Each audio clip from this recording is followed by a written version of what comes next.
Hey everyone, I'm Dr. Chellam, the host of Women Wired for Wellness. Today I have a very unique woman who is very well accomplished, Dr. Regina Druz. She's a board-certified cardiologist, but here's the cool thing. She's not just a physician, but she is a leader in her field. She has been the chief of cardiology, very rare position for a woman to attain because it's predominantly a man's world. And she's also continued her education, not just in medicine, but she's getting her dual degree in executive MBA and Master of Science in Healthcare Leadership at Cornell University.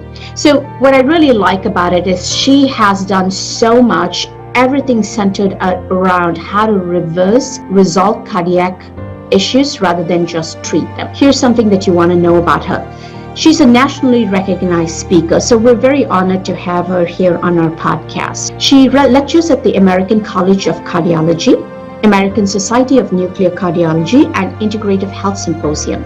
She's also interviewed very often by media when they need a specialist opinion. Dr. Druz aspires to create a sustainable, contemporary cardiology practice paradigm based on functional medicine and holistic, patient-centric, that means really focused on helping the patient.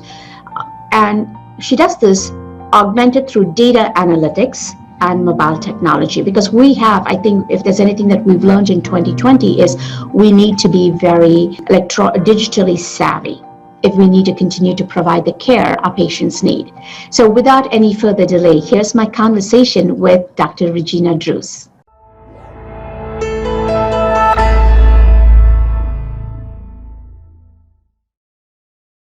Hi everyone, welcome. You are going to listen to this phenomenal conversation from a very unique cardiologist. Welcome, Dr. Druz. Really, thank you so much for spending some time with us on Women Wired for Wellness. Thank you so much, Nisha, for having me. Awesome. So let's get started with your journey. First of all, cardiology, I think where I practice or where I was trained, a good majority of the cardiologists are men. I don't know why. And maybe because people think women don't get heart disease, though we know they do get heart disease and they die more than men do for a lot of reasons.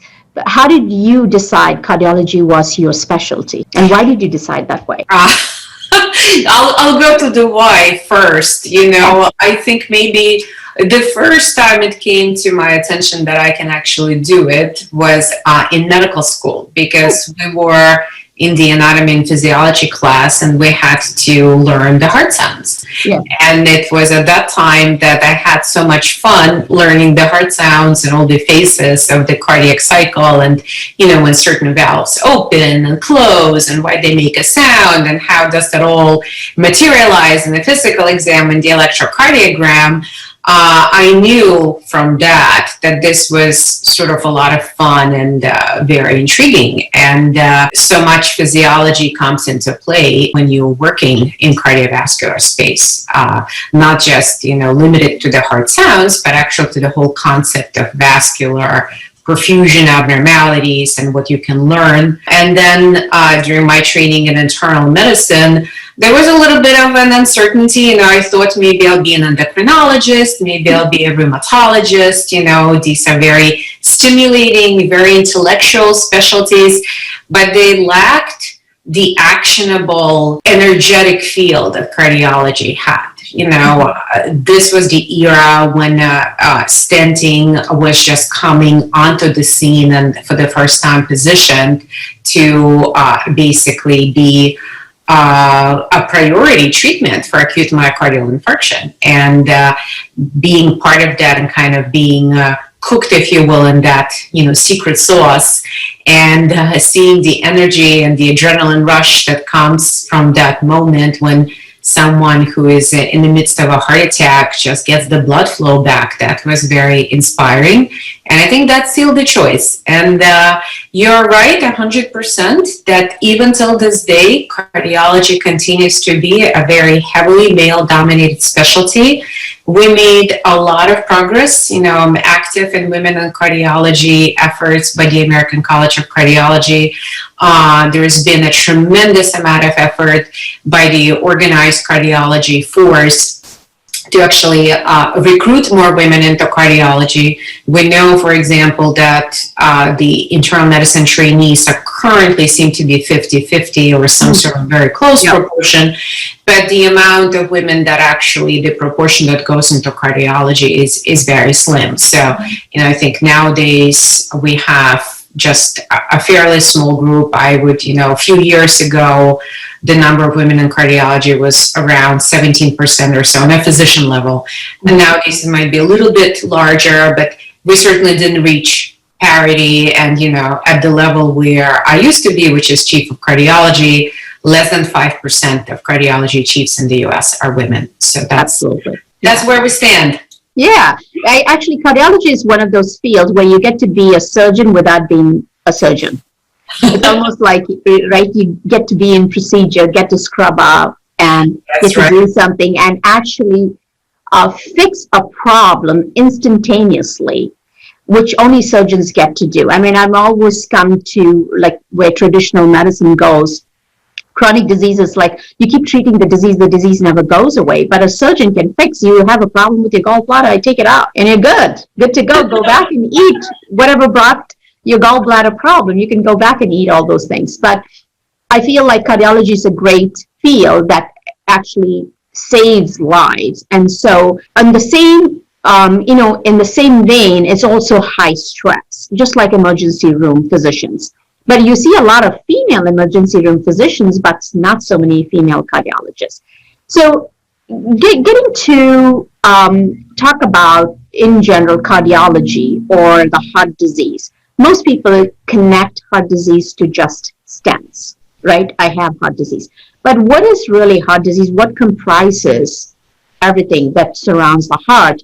And where do people begin to realize, or when should they begin to realize that they are probably headed in that direction of having cardiovascular or heart disease? So, great question, Nisha, and I think I'm going to tap into the analogy that you're making in regards to surgery.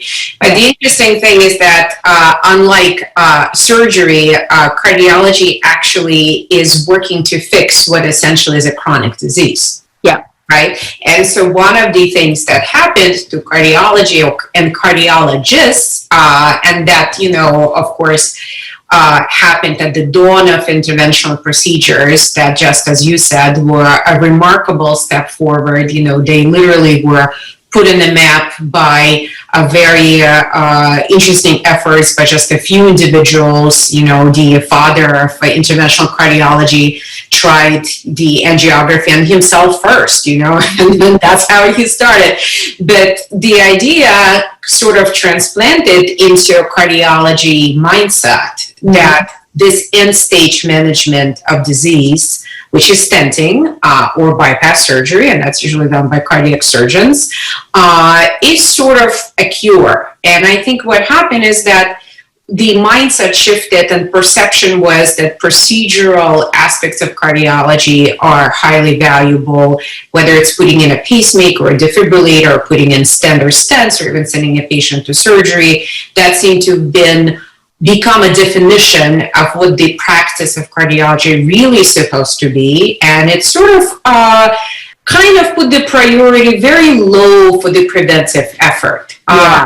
And it's interesting that this happened because some of the people who actually launched the preventive effort, and some of them who actually went into integrative or functional medicine space for cardiology, came from that interventional domain, and they came for a specific reason, because eventually you start to realize that what you're doing is that you're putting out fires, but you're not preventing the forest from getting dry, because cardiology or cardiovascular issues in a more global kind of framework are truly the issues that have to do with so-called endothelial dysfunction, right? And that's more specific for vascular aspects of heart disease. But I think many patients may not realize that there are multiple forms of heart disease, actually, structural heart diseases, things that have to do with heart failure, with deterioration in the function of the heart muscle, or alternatively, problems that have to do with lack of pliability, if you will, in the heart muscle, so-called diastolic dysfunction, valve diseases, of course, arrhythmias, and the vascular diseases. So kind of, the most common conceptualization is this person who is clutching their chest and they're having a heart attack, and of course they get to the emergency room, the cath lab, and they get a stent, and it's a phenomenal safe, and it's a phenomenal procedure. But this is just the tip of the iceberg, because we have noticed, for example, during COVID-19 that there were significantly fewer heart attacks admissions than comparing to the same period last year. And not all of it could have been explained by the fact that patients were concerned about coming and seeking care because of the risk of infection. There were also something else happened. There was less pollution because the economy sort of went to a screeching halt. There was less stress because less commuting to work, less eating out, and potentially more eating at home, and actually more socialization that, hopefully for majority of people, though obviously not for everyone, refocused them and gave them that social bonding, mindfulness experience that they have not really had in the course of daily life. So that proves this powerful impact of lifestyle factors. And, it's not as dramatic as putting in a stent or a pacemaker or a defibrillator, but it is in many regards more valuable, because through that approach, one can address not just one life, but many lives, and do it in a very cost-effective fashion, at the point where not only it enhances the individual, but it works on a population health level and helps us to stem, this absolutely tsunamic rise in chronic diseases, these associated cardiovascular risk factors, diabetes, you mentioned high blood pressure, high cholesterol, these are super powerful risk factors, and they sort of just add fuel to that forest fire that we used to, our forest fire is a heart attack or heart failure, and that's where we try to fix things. But A, we need to stop adding fuel, and B, we need to take care of the forest so that it doesn't become dry and susceptible to the forest fire. And that's kind of the best analogy I can put out there, because, heart disease is truly uncontrollable fire in someone's vascular system. That's really the kind of concept that I want my patients to understand. That's the fire is burning on the inside. Right. And I really like the way you said how you're different from like a surgeon. When you look at it, surgery is really when there's something acute going on. Sometimes for chronic, like colon cancer could be something that, evolved over some years. But we look at cardiology as stent placement as actually a cure of a particular disease. And that's the notion that, that's the belief system that the patient has. But those of us in the medical field realize that stent placement is the end point of this disease journey. And really that really makes us want to look at what is feeding that blockage. And you did talk broadly about a lot of things. And even that data where, there were less cardiac deaths during COVID-19. And number one is, of course, stress, which I don't think any one of us can. We actually have control over it, but we don't think we do. Most of the times, we don't think we do. It's like everything is an event. Even if you talk about COVID-19, some people say it's been the best year of their life because they've had time to think about things that they could never have thought of. In fact, in my practice, people join the practice now because they have time to take care of their lifestyle issues. So it has been great for some people, and other people who have lost their jobs, so they have a little more stress, and it has been stressful for others. So the same situation, different people perceive it differently. So somebody who comes with like a stent, and when you said, the thing about reduction in stress, eating at home, bonding more with your family and friends, all of these are the foundation, but it's the foundation of health in general. What do you think that people need to know? Like when, let's say somebody has actually had a stent placed and has been told by their cardiologist, just take these 4 medications and you're going to be good. And just come in every 6 months for a stress test, or every year for a stress test. I don't remember what insurance will cover. It's all about what insurance covers, not necessarily what the patient needs at this point. But come in for the test and we will see what else we need to do. Or they'll stent the one dangerous vessel and then they ask them to come in for an elective stenting. How would you explain it differently, being a functional medical cardiologist? How would you explain that whole process differently to a patient?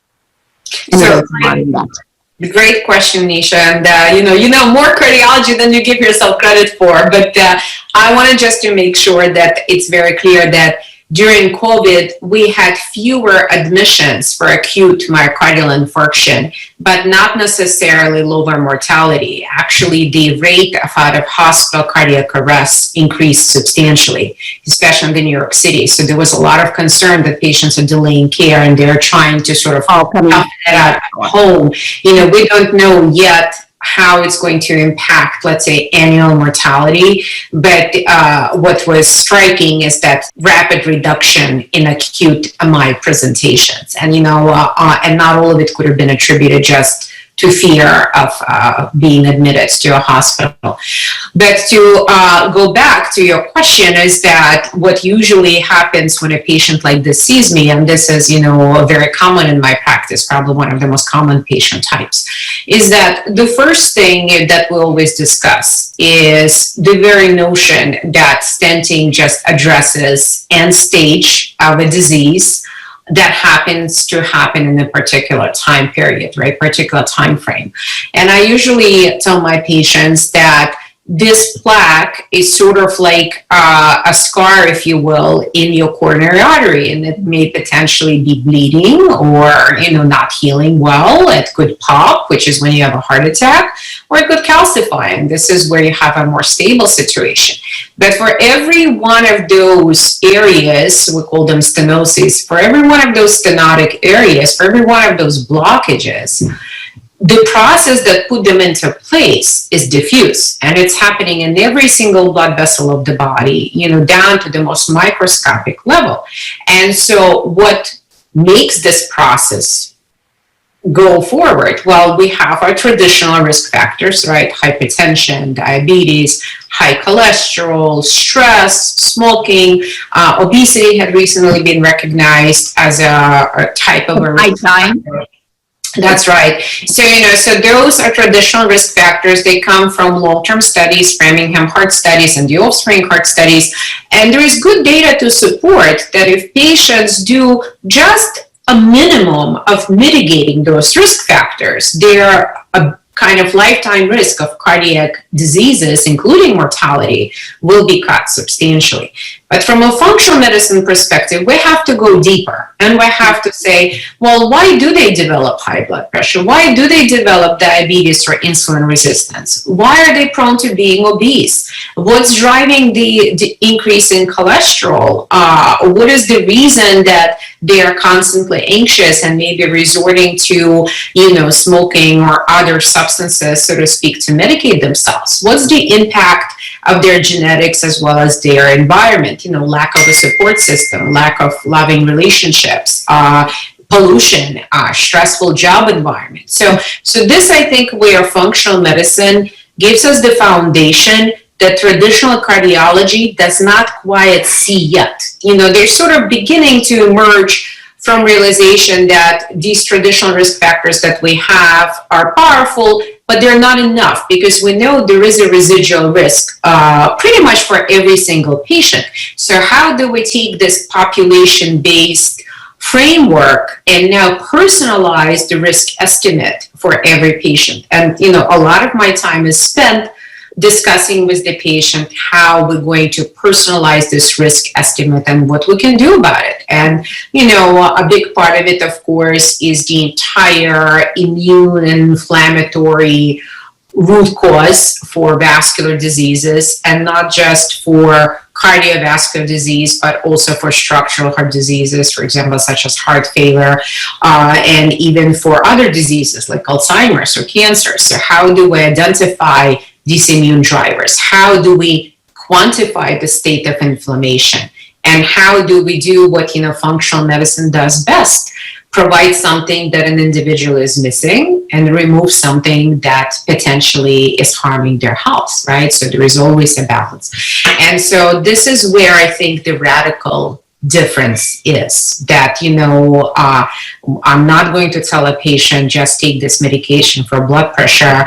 I will take a patient, well, we need to figure out why you're hypertensive. And yes, you may have to take medication for a short term, depends, remains to be seen, but there are a lot of things we can do to figure out why hypertension is an issue.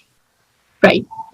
So you're basically, like, for me as an internist, that's really what I'm asking, right? When I see someone who has a weight issue, who has a sleep issue, we're looking at why do you have it, rather than just say, okay, we're going to treat, because what you see happening is patients go in with high blood pressure. They never see a cardiologist at that time. They're just seeing their regular internist. They take a medicine, and it's almost like, it's harmless. I just take high blood pressure medicine. It's common, so they normalize it. But it's never normal to have high blood pressure. It doesn't matter what your age is. There is some hardening of the blood vessels, but if you're having an increased blood pressure, are there some root causes for why somebody's blood pressure goes up? So what would you say, because from an internal medicine standpoint, I see a lot of things that drive up high blood pressure. For you, what do you, I'm sure as a cardiologist, you get the more difficult to control blood pressures too. What do you see as one of the most common root causes that we completely miss and we should be addressing? So there are two, actually. I'm going to preface it by saying that if a patient presents with a blood pressure that is elevated, it doesn't necessarily mean that they are hypertensive, or at least not yet. There is a need to establish the timeline and the context to understand what this blood pressure elevation was at. And if it's confirmed, it's also important to make sure that there are no secondary causes, right? Those could be reversible, but even some of those secondary causes, which are thought to be anatomic, potentially have a connection into this, underlying systems biology space, but it gets a little bit more esoteric. For the hypertensive patient who doesn't have these secondary causes and is known to have high blood pressure, whether it's labile blood pressure or established hypertension, the top two factors that I see are insulin resistance and sympathetic activation, right? So a lot of patients do not understand or not necessarily thinking that something like diabetes is actually preceded by decades of an abnormality called insulin resistance. And it's not an on or off switch. You don't just wake up one day being type 2 diabetic. You sort of graduate into type 2 diabetes after many years, if not decades, of ignoring the insulin resistance. And, physiologically it makes sense. And some of the most common reasons, especially for labile blood pressure where patient says, well, it's normal at home, but it's not normal in your office. But then you look at the blood pressure log at home and you see that it's not really normal at home at all times, normal at some times, but not at others. But insulin resistance is very powerful. The issue, of course, with addressing insulin resistance is that we really don't have good diagnostic tools to do that, right? All of our parameters, all of our blood work was actually standardized to monitor diabetic patients on insulin. Yeah. Now, those are patients who are in this corner. Insulin resistance may be somebody in that corner. So I find, things, more contemporary things such as continuous glucose monitors make a big difference for these type of patients, right? Yeah, I agree. Let me ask you this. This was important when you said this. I remember, I went to the medical school in the 80s, late 80s. At that time, establishing high blood pressure required us to take blood pressure both in the upper extremities, lower extremities, doing 24-hour blood pressure monitoring. We don't do any of this. We just ask patients to come and take 2 readings and then say they have high blood pressure. So in the patient's mind, they're saying, I just get white coat hypertension, or I'm just stressed when I go to the doctors. So a lot of times there is non-compliance with the medication because they don't feel bad. You're telling them there's a number that's high. How do you resolve this issue? How do you get a patient to understand that high blood pressure means something? And what is that conversation that you have? And do you do 24 hours blood pressure monitoring? So I don't do 24-hour blood pressure monitors because I find them sort of very clunky, noisy, and invasive. And they disrupt people's sleep and not necessarily give me the best understanding longitudinally of what happens with a person's blood pressure. But currently, there are a ton of Bluetooth-enabled blood pressure cuffs, and even a regular blood pressure cuff that a patient, uses by themselves, and the simpler the better, could give us a very good indication what blood pressure is at. So I usually ask them to check it twice a day, in the morning, 30 minutes, either after medication or after they, settle down, maybe they had a meal already and what have you, and right at bedtime. And I look for patterns. I mean, they're welcome to check it at any other time too, if they don't feel well, if something else is going on.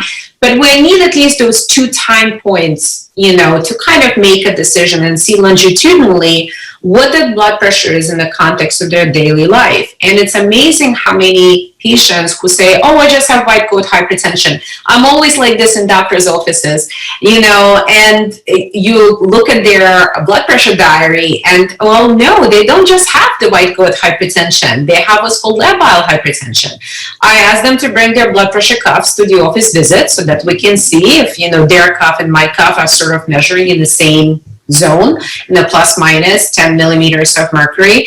And I find that this really provides the best kind of patient opportunity, because then they start to understand that blood pressure is more than just a isolated measurement at a specific time.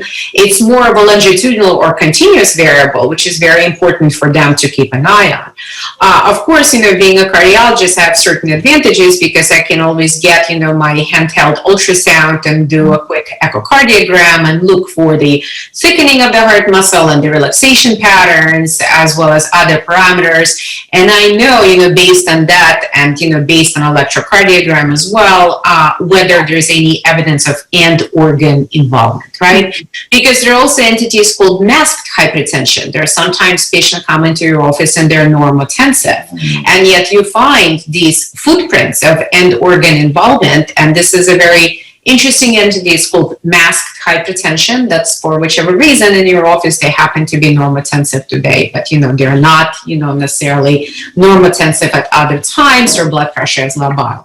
So there is a lot of opportunities, I think, to involve a patient in this journey, to give them a sense of patient agency, which I think is very important. Right. And to kind of also give them an understanding that the whole sympathetic activation is a big deal, because they know that, let's say if they had, some sort of unpleasant discussion or some stress, if they measure blood pressure right afterwards, they see that the numbers are climbing, right? And that's that whole sympathetic arousal and sympathetic activation, and sort of a persistent sympathetic state that really constricts the vessels and changes the vascular tone. For the internist, I would say a very much underdiagnosed but super important condition for hypertension is obstructive sleep apnea. Yeah. Yes, and it's amazing how many patients have never been asked, and it's such a simple questionnaire. You can put it in your forms, and it gives you a fairly good sort of rule of thumb estimate how likely they are to have obstructive sleep apnea. And again, if their insurance allows them, they can go to the sleep lab, and sometimes, often it even covers their home-based sleep apnea testing, which is very easy to do. So there is a lot of, I would say, and that actually is what often leads to that sympathetic activation. So if I see the sympathetic activation, I very often try to see if this patient has obstructive sleep apnea. Yeah, so just to explain what sympathetic and parasympathetic is, I put it this way, is you have your foot on the accelerator, And the parasympathetic is you can get it on the brakes. So you just kind of come to a pause. And most people, they don't realize that. In fact, I think a lot of roundtable conferences where people say, I don't feel stressed. I really love having these discussions. When you actually measure their hormones, their cortisol goes through the roof and their blood pressure goes through the roof. So a lot of times you may not feel the stress, but your body is responding differently. So I think measuring the blood pressure is a huge huge value for a patient. The other part that really drives up all of this cardiovascular, you did speak of insulin-resistant sleep apnea, then the kind of slowly evolving high blood pressure, which you think, I'm so glad you said, comes really from underlying insulin resistance. What about high cholesterol in all of this? Where do you stand on that? And how do, people go for an annual physical exam, they get a cholesterol check, and everybody gets put on a cholesterol lowering medicine because our, those numbers, our standard of care. Right. It gets lower and lower when it comes to cholesterol. From a functional medical standpoint, I know we have a different take on it. How do you, coming from cardiology, how do you feel about that current approach? So another great question. I have to tell you, this is actually the area where preventive cardiology comes the closest to the functional medicine perspective, believe it or not. Because there is obviously recognition that cholesterol elevation is a stress reaction, right? So cholesterol is not something that just pops in your body unexpectedly. Yes, there are genetic syndromes that predispose a patient to elevated levels of cholesterol, including LDL cholesterol, but the escalation in cholesterol numbers is usually an indicator of some other imbalance. Again, is it an immune system activation? Is it an inflammatory response? Is it a hormonal imbalance that is pushing it up? Even an acute infection can possibly do this. Insulin resistance, right? Increasing the stress in the body and changing the perfusion to the kidneys will very likely lead to dyslipidemia. So the cholesterol then becomes both a marker as well as a risk factor. And this is also what makes it so challenging, because we know that cholesterol deposits are essential components of the plaque, and the more vulnerable the plaque is, the more of these cholesterol deposits it has, and they're prone to oxidation and they lead to instability, vascular instability. But we also need to understand, why did the cholesterol went up in the first place, right? What is driving the strain? And in many patients, you will see that a few years perhaps before notable cholesterol elevations, they actually have elevation in triglycerides. So we're back into that insulin resistance realm. Now, a lot of, I think, my personal sort of, not a pet peeve, but a concern that I have is that a lot of functional medicine practitioners are very much anti-statin drugs, and they look at LDL cholesterol or HDL cholesterol again from that number perspective. And we have actually moved away from the numbers quite a bit, in medicine based on recent guidelines, and put our numbers in the context of vascular risk. And I think what's really much more important, whether you are a traditional cardiologist or traditional internist or a functional medicine practitioner of any specialty, is that you need to look at these lipid numbers within the context of a person's risk. And so there's a great risk equation. It's called 10-year atherosclerotic coronary vascular disease risk estimator. It's free, it's online.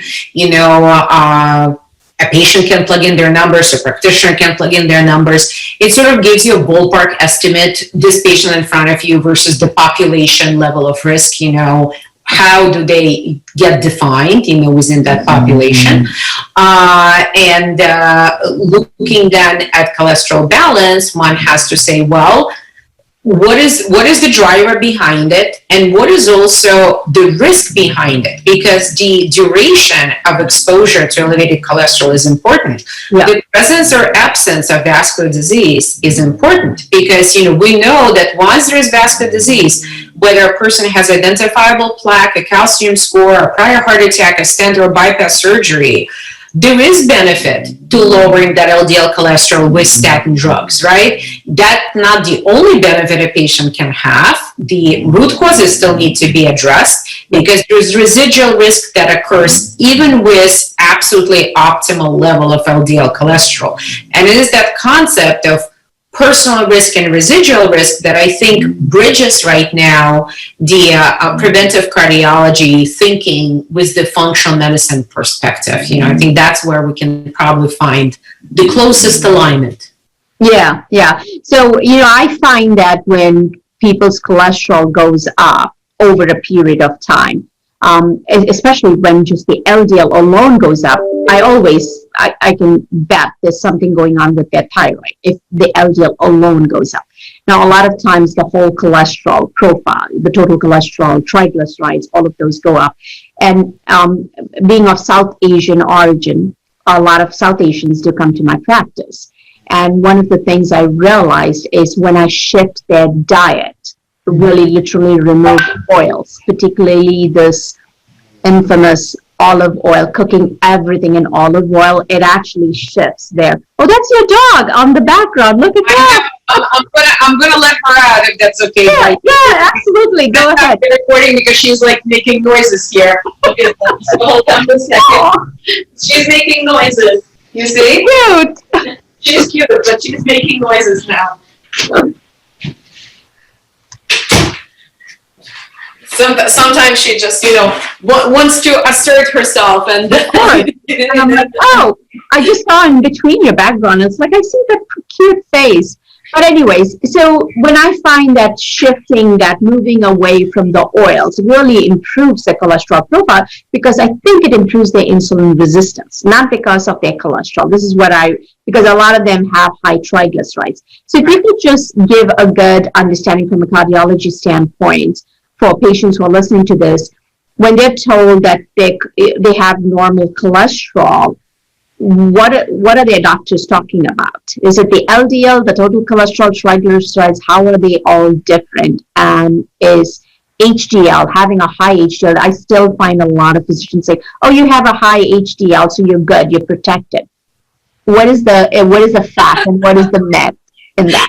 So, first of all, Nisha, you're 100% correct, because that's been my patient experience also, that insulin resistance is a dominant factor. And once you change a patient to whole food, plant-based diet, and especially if you put some time restriction into when they eat, you sort of constrict that window to lower insulin resistance, they do much better, they drop their cholesterol. There's been a significant push since, I would probably say, 1980s, and this was mostly grew out of Dr. Ornish's work, the push to transition patients to vegan diet, which is actually not something that I support. I think there are issues with the vegan diet, and it's not a solution for every single patient, although it might be for some, for specific reasons. I think there are two myths, I would say at least two kind of top misconceptions that patients may run into when they speak to their doctors.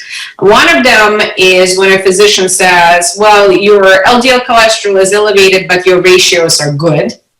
Right? Because ratios are just a numerical concept. And yes, while there was some literature supporting that ratios may be predictive in a context of cardiac events, can't really hang your hat on a specific ratio and say that's why you're protected, right?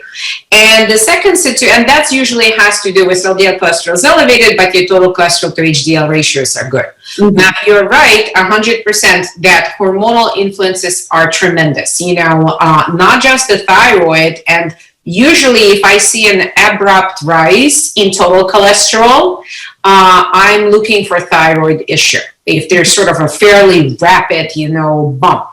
But reproductive steroids as well, and connections to the adrenal gland. And, in particular, seeing other markers that come up in that kind of middle age spectrum that are highly important to address. And, so what are they? Probably the best thing to illustrate is one of my patients in his late 50s. He came to see me after his cardiologist insisted that he goes for bypass surgery. Now, this is a patient who already had stenting. It was years back. He was a young man at that time, just basically early 50s, and was a little bit obese and had insulin resistance, but really was discovered because of some sort of like ill-defined complaints to have extensive coronary artery disease. That was unexpected. Now, there was a bit of a, sort of red herring in this story because he had Hodgkin's lymphoma, so he received radiation to the chest. So, potentially a culprit, right, for coronary artery disease. But he didn't really receive the type of radiation that usually causes, vascular damage. But, so he got stented, and then within a short period of time, despite having perfect cholesterol and losing weight and exercising and following plant-based diet, he ended up with recurrence of these blockages, not just in the old location, but in the new location as well. And so what ended up happening is that when we looked at his residual risk and what is actually driving his residual risk, he still had sort of this metabolic footprint on his lipid profile. He had significant elevation in total LDL particles, and a lot of them were small. And he had markers of vascular inflammation. And then he had an elevation in something called lipoprotein little a. And that was in the context of his total testosterone and free testosterone being in the lower ranges, kind of still normal, but in the lower ranges. And I think the opportunity that was missed there is to really understand what is the residual risk for this patient beyond the LDL lowering. And I think this is where cardiology, traditional cardiology, is heading right now. We realized through science and through research, through outcome studies, that there is a limit, sort of return on investment in terms of what you get with LDL lowering. There is a plateau, because even with medications such as PCSK9 inhibitors that put LDL cholesterol into teens, the event reduction was not a whopper. There was maybe 23-25% relative risk reduction of heart cardiac events. So what is then driving this risk train? And clearly there are other factors. So I think patients need to specifically ask if there is a reason for them to have this more advanced lipid analysis, right? And how they can best identify what is their risk, in terms of residual risk, and it's sort of one of those things that, very important for patients to understand and to kind of quiz their physician, because at the end of the day, it's a collaborative experience. And, probably in the majority of regular encounters, whether it's an internist or a cardiologist, patients are not likely to get this level of care. They will need to see an integrative or functional medicine doc. Yep. But at least if they know what they're looking for, they can ask these questions. Yeah, and I'm of the belief, especially seeing a lot of people with metabolic syndrome, I think everybody, at least once in their lifetime, should get a complete lipid profile with a lipoprotein pattern, at least to know. And I find that sometimes I've had patients who I've seen after 5 years, suddenly the lipoprotein pattern has changed. The lipids may not be, maybe just a slight increase. So just to explain to people what is a full pattern and what a LP little a is there a simple way to explain that to patients and why that's never checked? Sure. Well, I think nowadays it's actually checked more than it used to be, because there's greater recognition of it as a risk factor, and it became part of a lot of standard lipid panels. But, we conceptualize lipoprotein little a as a sticky cholesterol. We sort of think of it as this special type of cholesterol, which is like a Velcro patch. It sort of comes on and grabs to areas which may be damaged to fix them. And if you think about it, evolutionarily, it had a great advantage because, primitive humans running away from wild animals and getting injured, they needed to be patched up. And, the whole job of cholesterol in the body is to fix the cellular membranes, right, to patch things up. So having those little sticky cholesterols actually had an evolutionary advantage. The problem is that we are right now in the environment that is very challenging because of the psychosocial stress, environmental stress, food-related stress. And so that plus the middle-age transition and hormonal imbalances tends to bump up the lipoprotein little a. In addition to it, I would definitely suggest that patients check the amount of both LDL, bad cholesterol, and HDL, good cholesterol particles, their sizing, and certain other markers of risk that are a little bit more specific. There's something called high sensitivity C-reactive protein, which I'm sure you're checking quite a bit. And additional markers, one is called ADMA and another one is called TMAO. And they're a little bit more interesting together with another one called MPO. They're usually part of advanced lipid profiles, whether it's a Quest or Cleveland Heart Lab and some other laboratories offer these as well. So this is kind of a deep dive because it takes you from just a population level estimate, which is where LDL cholesterol comes in, just the LDL cholesterol number, to more personalized residual risk estimate, which I think where most patients would likely want to be. I think an interesting new test that's coming down the pike that I have not seen yet offered, at least not freely in the commercial domain, is the ability to measure the function of HDL cholesterol, because just as well as I do that there are patients who seem to have an HDL cholesterol that is just too good to be true, right? Yeah. Like in the hundreds, and patients say, oh, it's so great, I will be like, a super person, a superhuman. But there is a reason that a body pumped out that much HDL cholesterol. It's probably because it's not as functional as it needs to be. So the body is trying to obviously fix the deficit. So we know that within that group of patients, there are actually patients who have significant vascular events, and that has to do with HDL dysfunction. And some of the trials in the past that aimed to raise HDL cholesterol and resulted in those dysfunctional particles, and those were the CEPT inhibitor trials, showed increased vascular event rates, and they were stopped prematurely. So, so there is a reverse sort of, a dark side to the cholesterol story. And I think the context makes a huge difference. Yeah, I don't know if it even is relevant. I don't even know. I've tried to look up this, but I used to work for assisted livings and nursing homes. And when I did assisted living, particularly, you do chronic clinic, and you do their lipid profile like once a year or once in 6 months. I would find a lot of my patients who lived long and had dementia had a very high HDL cholesterol. I don't know the association. I've never seen anything written about it, but I think it's something that people need to look at. There's something about the HDL cholesterol getting that high. And for people who are wondering what is HDL, it's the one we call as healthy cholesterol, or people think it's the good cholesterol. It's not necessarily good.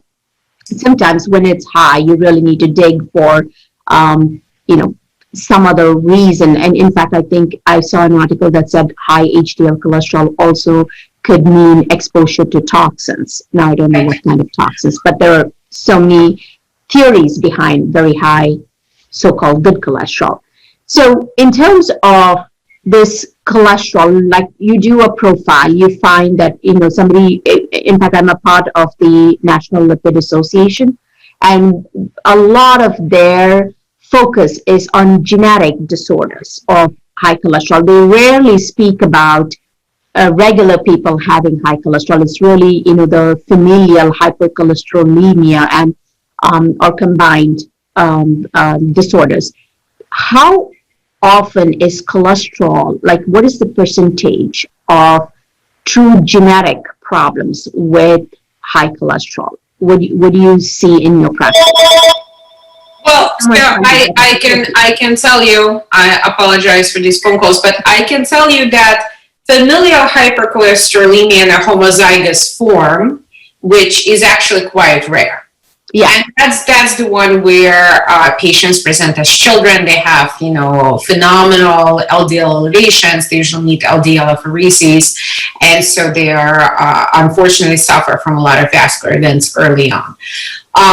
There is a suspicion that a lot of patients in the routine practice, we're saying routine medical practice, who present with cholesterol elevations have so-called heterozygous form of familial hypercholesterolemia. And currently there is no endorsement necessarily to test their genetics unless there's a clear familial pattern and the numbers are too high, because then we're obviously looking for this homozygous variant that somehow may have, slipped through the cracks. What I found in clinical practice is that majority of those patients that think that they have heterozygous familial hypercholesterolemia, or as they put it, it runs in my family, actually don't have it. And a quick and easy way to do this is to do some of the direct-to-consumer tests. Recently, 23andMe got approved by the FDA to report several familial hypercholesterolemia genes. And so I can tell you that in multiple patients looking at these reports, the most common variants haven't been identified. Now, of course, there are limits to this type of direct-to-consumer SNP testing. They're not testing for everything, and they're testing for few most common types. Yeah. I would say probably more important than that is to look at your patient ApoE status. Mm-hmm. And the ApoE status has nothing to do with familial hypercholesterolemia. But it really has to do with production and delivery of LDL cholesterol and at least 100 other functions, including the cleavage of beta amyloid. So that's the relationship between the ApoE status and Alzheimer's type dementia. And, ApoE doesn't always do, it's a prominent marker, but it works in company with a lot of other markers that modify both the vascular risk and the dementia risk. And, it's interesting that you said there was a link between these patients, older female patients who were demented, who also had high HDLs, So there are a lot of these genetic combinations that position a patient in a very undesirable situation. So I would say, patients who have family history of dementia, especially if it's a primary degree relative, especially if it's something that onset was late, they should definitely inquire about their ApoE status. And I would say that any adult, onset was early dementia. Well, early is not always Alzheimer's type dementia, because ApoE very often is related to late onset as well. Yeah. So I would say that any adult that by the labs, I would say two things that they deserve to know, maybe just once, is lipoprotein a and the ApoE status, because I feel like those two are so critical, right, and they relate to other areas such as cognitive health and memory and vascular health, aortic valve calcification, that's more for lipoprotein A, hormonal imbalances, immune and infectious activation, that it is really imperative that the adult patients actually get these two tests. They may need to get them. Obviously, you won't be checking ApoE annually, lipoprotein it's elevated and what have you, but they do deserve to have those tests done.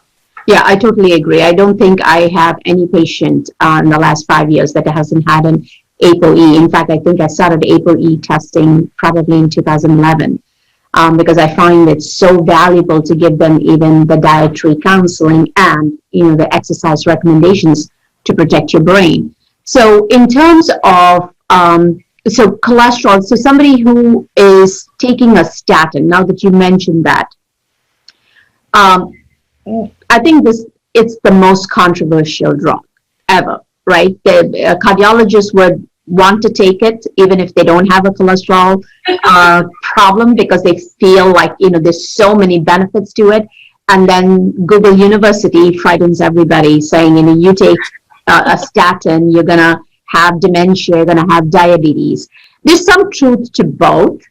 But how would you explain to a patient who is totally resistant to taking a cholesterol lowering medicine? Because the fact of the matter is, the way the cholesterol lowering medicine works, there have been issues where it does impact your memory.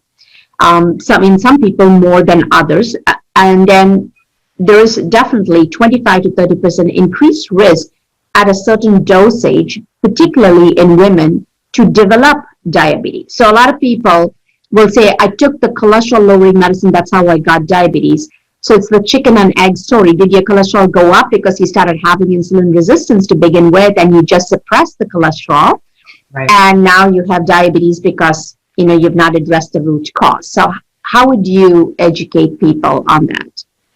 Well, so I'll start by somewhat disagreeing with you about statins being the most controversial drugs, because I think the most controversial ones right now are OxyContin, following the whole Purdue formula. I think that's very clear. You want to say Purdue pharmaceutical, but in terms of the statin drugs, clearly there are pluses and minuses. And something that helps my patients understand it is realization that reduction in LDL cholesterol is not always the goal with the statin medication, right? So the initial discoveries of the statin drugs and subsequent investigations have pointed to their pleiotropic effects, kind of this, inflammatory, anti-inflammatory, plaque stabilizing characteristics. And actually, we know, for example, from trials that if we give a patient a statin drug, there's increased in coronary artery calcifications, and that's actually a good thing because it means that more unstable plaques have come to that final healing stage, right? And they're now calcified. So the decision to take a statin drug varies. It varies with regard to patient's baseline status in terms of cardiac risk and in terms of cognitive risk. Usually, even in my patients who have cardiac disease, I try not to drop the total cholesterol to less than 150, because once it goes to less than 150, this is where the likelihood of memory issues actually seems to increase. So, but there is quite a few kind of, stages before that, and there's a lot of room. And certainly those of them who have known coronary artery disease, had received stent or bypass surgery, have a high calcium score, I would actually aim for LDL cholesterol of 70 and really make it a priority. In addition, obviously, to looking at other factors, triglycerides, lipoprotein and the particles, and more of these advanced markers of vascular and systemic inflammation. And so it's the risk versus benefit. There fortunately are very quick and easy, and again, commercially available genomic analyses. There is a SNP called SLOCO1B1, and potentially gives you an understanding if a patient is likely to experience myopathy, in which case they need a different type of a statin drug, lower dose, water soluble, and certainly CoQ10 support needs to be fairly rigorous. What I find using this strategy is that a lot of patients who were initially resistant, even those who had reactions in the past, they seem to tolerate lower doses, and over time, one can, increase the doses if needed to reach the goals, right? And so this is the protocol that I often use. Sometimes I start cholesterol drug at low dose every other day with CoQ10 support. I think it is critical before it started, if a patient had prior reactions, to make sure that their hormonal balance is optimized, certainly heal the gut, because you don't want to be, just as you said, they may be insulin resistant, and that's why lipids are climbing, so we're going to give them a statin drug, but that's going to just make their insulin resistance so much worse, right? Yeah. So we want to address these driving risk factors, metabolic, hereditary, hormonal, and toxic, so that they have an opportunity to actually remain on the medication for a certain period of time. I certainly favor it in all of my ApoE4 carriers, especially if they're homozygous, because they seem to have the highest risk, and a little less so obviously in those who are just the ApoE33, but again, multiple variables have to be taken in context. Yeah, so basically like with any other disease, you want to not only look at your genetic risk, some of it is not direct risk, but a kind of polygenic, lots of genes will be involved. You want to look at the inflammatory markers. You want to look at how much of cholesterol production is really there, and then this LP little a. And this one other thing that I find in cardiovascular assessment is something called the homocysteine. Mm-hmm. How often do you check that, and what can you tell us about homocysteine specifically? So this is in all of my initial panels, and if it's abnormal, certainly in follow-up panels, right? Because homocysteine is a super important marker. It is kind of a litmus test for the methylation reactions, and we know that these methylation reactions is what actually powers a lot of nitric oxide conversion, which is behind the endothelial dysfunction. Mm-hmm. Another one that I check very often is actually TMAO. So if a patient has limited funds, I would definitely say ApoE status, LP little a. I'm saying in addition to standard panel, TMAO and homocysteine will give actionable information, because TMAO is the bacterial product of animal byproducts. So there is certainly an opportunity there to modify patient's diet quite a bit, to increase the gut transit, to do a 5-hour program to populate the gut. Homocysteine is fairly easy to address as well. We know how to power methylation. Usually the more green leafy vegetables people eat, the better, or they can take a B vitamin or SAMe. So there's always an opportunity there. Lipoprotein little a has to do quite a bit with a hormonal balance. So seeking that hormonal balance solution might be one of the best strategies for lipoprotein little a. And of course, ApoE status is relevant, because if there is any indication that there is a potential higher risk for neurocognitive dysfunction than, for example, from reference population, there are protocols to address this, such as RECODE protocol by Dr. Bredesen. So I find that, the test should obviously only be done if there are actionable opportunities. Right. And these are the actionable opportunities beyond the standard lipid profile that the patients can actually leverage to improve their health. Yeah. And the last part in cardiovascular, the one that I also sometimes is very controversial, is omega-3. The omega-3 and omega-6 profile in the index. People get access to omega-3. If you're hanging out Google University, it's the next miracle drug, right, that's available. So everybody is on omega-3. So what are your thoughts from a cardiology standpoint on omega-3s? So it's another interesting cardiology story, because as you know, very smart and highly respected scientists who I admire, cardiologists from Harvard Medical School, were all behind a study that recently hit the journals, I think perhaps 2 years ago. It's called Reduce It. And, Reduce It was an excellent study. It used pharmacological ethyl ester triglycerides. So it was a synthetic, but it used a very large dose, and convincingly showed a reduction in cardiovascular events and even improvement in total mortality for those patients whose lipids, LDL mostly, and total cholesterol were controlled, but whose triglycerides were still elevated. So of course they had insulin resistance, right? Now then came subsequent studies, and one was just recently presented at the American Heart Association that used lower dosages, and those were not really pharmacological prescriptions, and that's the issue with a lot of supplement-based research. And it really didn't show any benefit. Now, what is interesting is that we know that statistically at these higher doses, there is actually statistical increase, small, but statistically significant, in occurrence of atrial fibrillation.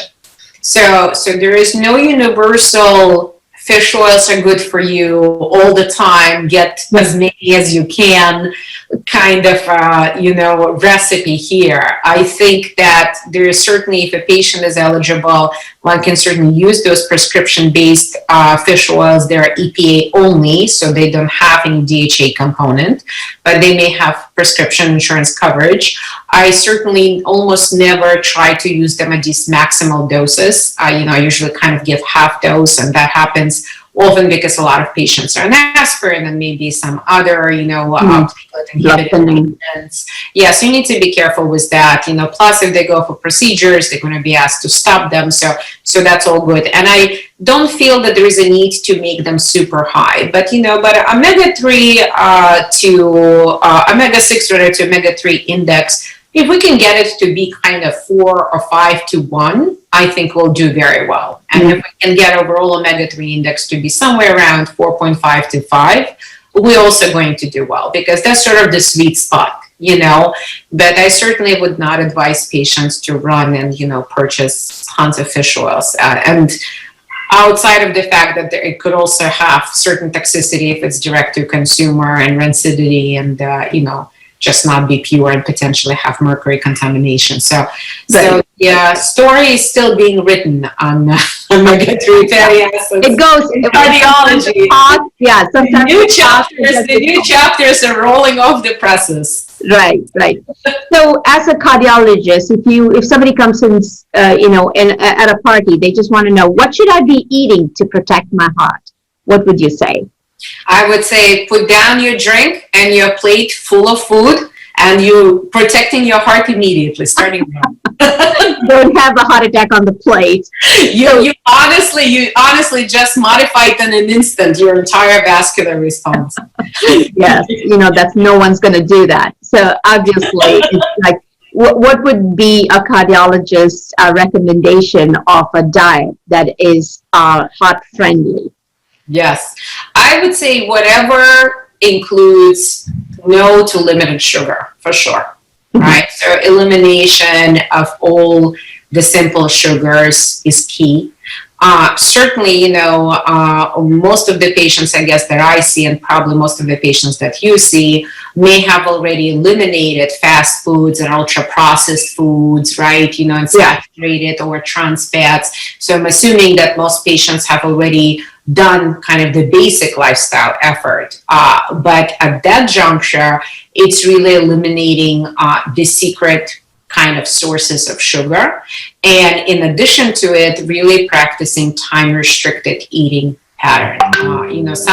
Sometimes patients have it, call it intermittent fasting. Yeah. There are some similarities, there are some differences, but honestly, that's really the key. Whether or not they're tilting a little bit more toward high fat versus kind of higher protein, I am not a big supporter of ketogenic diets, certainly not long term. I think they have a role as an intervention in selected patients. I wouldn't use them for long-term healthcare maintenance. I think the only diet over the long term that had proven its value again and again and again in cardiovascular diseases, as well as total mortality in cancer, is Mediterranean diet, right, or cardiometabolic plan. And I think tweaking that cardiometabolic plan, making it sometimes as low in glycemic index as possible, together with time-restricted eating and adding some healthy fat components like extra virgin olive oil and some nuts, that's really what most patients will be able to do, and they will be able to sustain it. And they honestly don't need, there's no nutritional gaps for like a vegan diet for which they need to take vitamins and what have you, and it's pleasurable, and, it's something that had proven its, scientific base is very strong behind the Mediterranean approach. Right. And if you have this hard-headed patient who's taking their time to change their lifestyle, are there any specific supplements that you would recommend for them to, kind of maintain status quo so that disease doesn't get worse? Because supplements, to me, are no different than medications. You're taking a supplement, you're a medication, you're trying to intervene something till you can get to the root cause. But are there some cardiac friendly supplements that you would like to recommend on a regular basis? Well, I like them to use fiber, actually. So one of my favorite ones is OptiFiber by Zymogen. It works extremely well. You can have it as a capsule, you can have it as a powder. And sometimes what I do is that I convince them to have a protein shake as a meal replacement, and they can just add fiber into this protein shake, right? Because they can also mix a lot of things.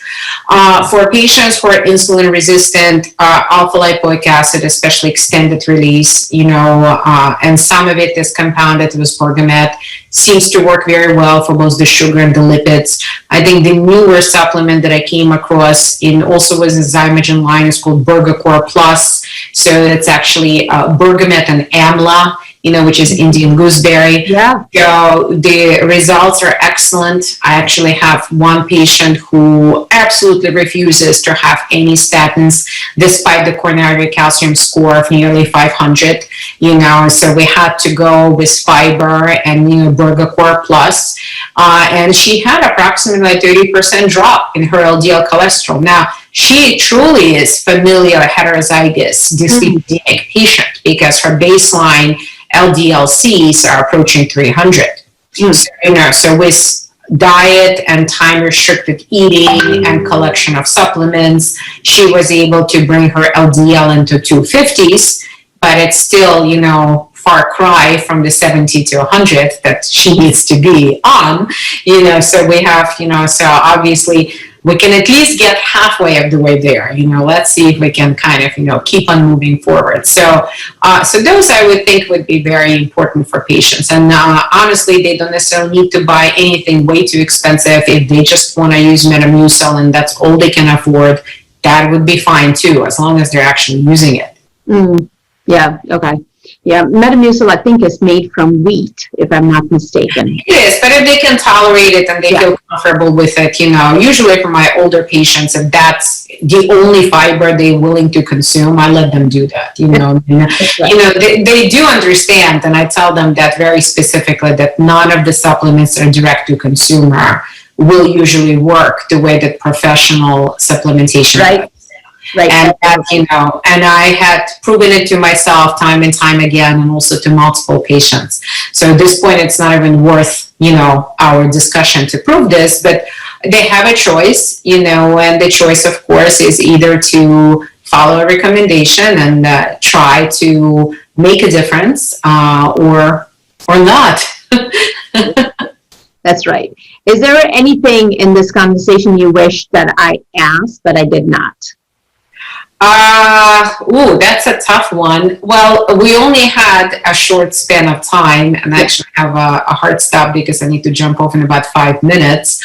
I think it would be great to discuss hormones and the heart, and how, again, we seem to be writing new chapters in that story that a lot of people thought were old and done, and it's far from done.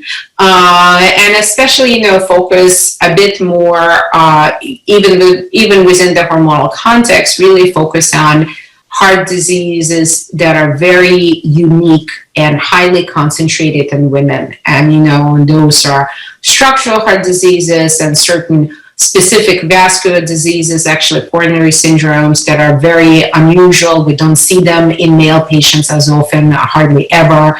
And what's interesting about them to me is that they have such a clear and direct connection with functional medicine systems biology perspective. And, the clues are all there. It's just about putting them together. Awesome. Yeah, well, you're signed up for part 2. Part 2. All right. One day, Nisha, will be part 2. We will do a part 2 on hormones and heart health. Well, thank you so much. This has been very educational. So, I think we covered a lot in terms of, people trying to understand how they can take control of their health from cardiovascular standpoint. And thank you so much for your time. I really appreciate it. And thank you for having me. Take care. Stay safe. Bye. Bye.